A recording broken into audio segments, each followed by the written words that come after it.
कक्षा 11 में पढ़ने वाले समस्त छात्र एवं छात्राएँ नागरिक शास्त्र विषय के अंतर्गत जो है आपको मैं अध्याय 3 के बारे में जो है बात कर रहा हूँ, चुनाव एवं प्रतिनिधित्व। इस चैप्टर के अंतर्गत जो है राष्ट्रपति के पद को लिया गया है। राष्ट्रपति का पद जो है भारत में सबसे महत्वपूर्ण पद माना जाता है और राष्ट्रपति जो होते हैं वह भारत के प्रथम नागरिक माने जाते हैं और भारत में सबसे श्रेष्ठ जो पद है या सबसे ऊंचा जो पद है वह भारत के राष्ट्रपति का पद माना गया है। भारत में अगर राष्ट्रपति की बात की जाए तो भारत के प्रथम राष्ट्रपति जो थे वो डॉक्टर राजेंद्र प्रसाद थे।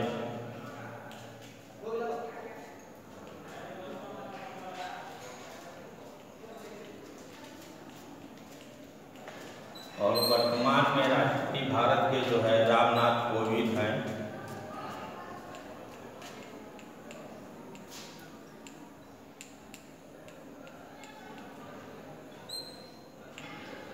अब जो है राष्ट्रपति की अगर बात की जाए तो भारतीय संविधान के अनुच्छेद 53 के अंतर्गत यह कहा गया है कि भारत में एक राष्ट्रपति का पद होगा जो सबसे श्रेष्ठ पद होगा या सबसे ऊंचा पद होगा और राष्ट्रपति जो है वह जो है सरकार के मुखिया के रूप में माने जाएंगे, अर्थात अन्य देशों के साथ कोई भी संबंध स्थापित होगा तो वह राष्ट्रपति के नाम से ही संपादित किया जाता है।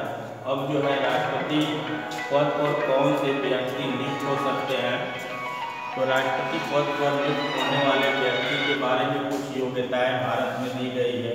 वह है नंबर 1, वह भारत के नागरिक हो। नंबर 2, वह 35 वर्ष की उम्र पूरी कर चुके हों।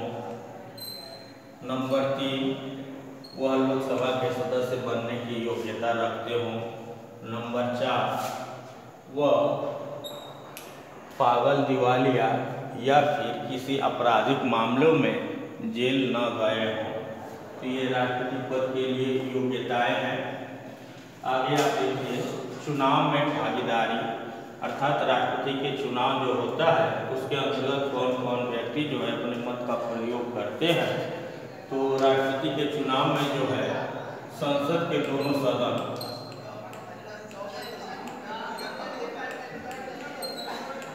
लोकसभा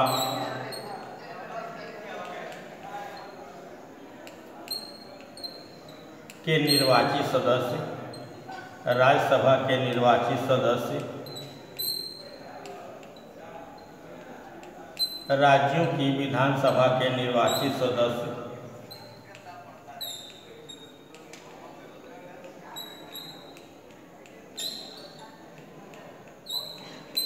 और दिल्ली और पांडिचेरी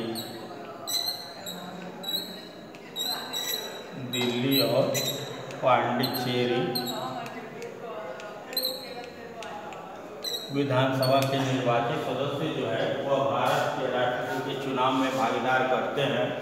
अब जो है निर्वाचन की रीति या प्रक्रिया आप देखिए तो भारत के राष्ट्रपति का जो निर्वाचन होता है वह अनुपातिक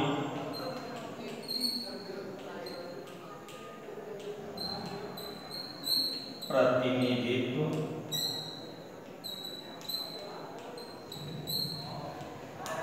एकल संख्यमणि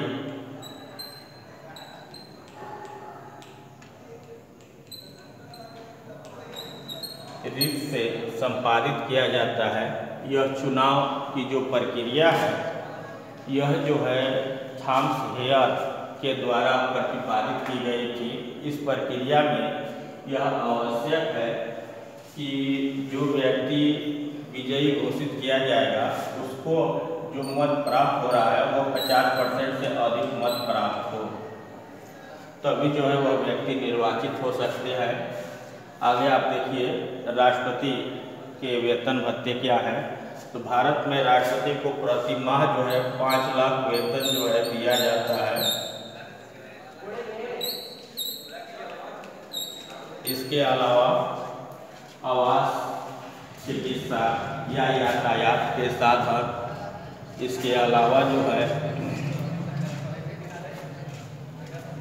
विदेश का दौरा करने के लिए जो है उनको खर्चा दिया जाता है।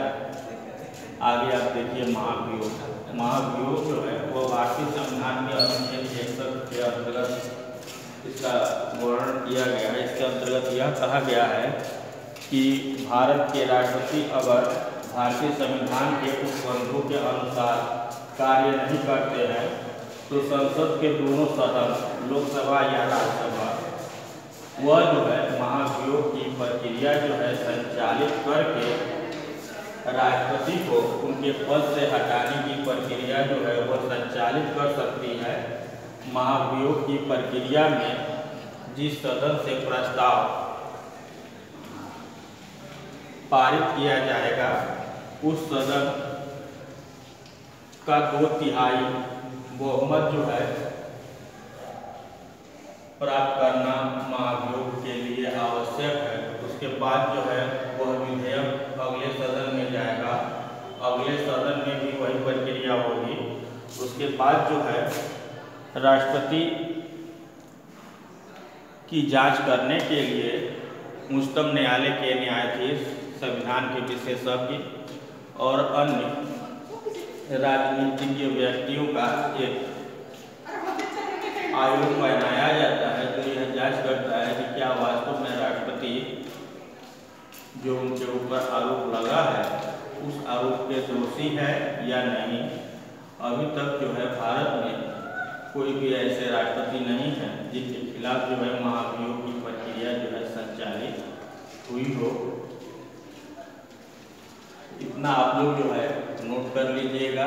शेष चीज़ें जो है मैं आप लोगों को अगले वीडियो में बनाकर भेजूंगा। ये तो पढ़ना होगा।